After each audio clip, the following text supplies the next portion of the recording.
mtihani unahitaji subra na taufiki yake Allah amwafikishe mja kwenda kuwa mwenye subra.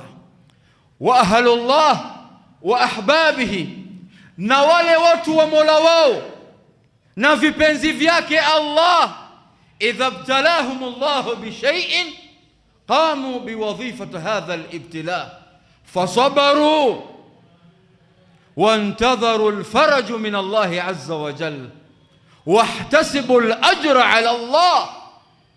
والذي بنزي والله waliopewa taufiki na Allah pindi wanapopewa kila aina ya mtihani katika mgongo huu wa ardhi, basi watu wale ambao ni watu wa Mola wao, ahlullah wa ahbabihi, watu wa Mola wao na vipenzi vya Allah, wanapopata mtihani wa aina yoyote husimama kidete kwa mitihani ile ambayo Allah alikuwa amewapa, wakasimama kwa kuwa na subra, mioyo yao imeelekea baina yao na Mola wao.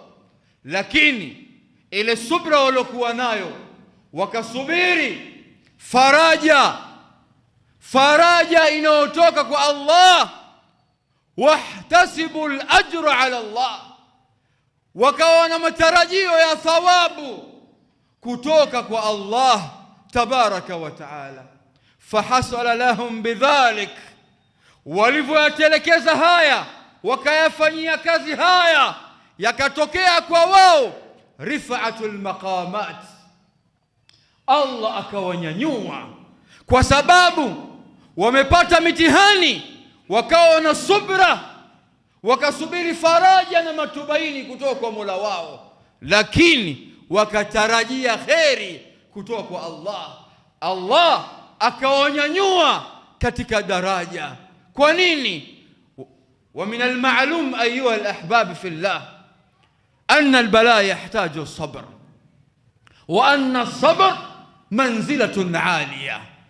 Kwa kuwa mitihani ya aina yote inahitaji subra, na subra ina daraja la juu kabisa.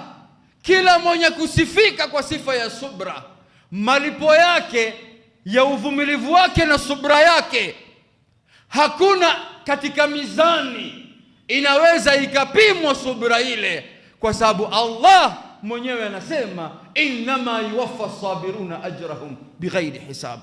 Hakika Allah anawapa wenye subra ujira wao bila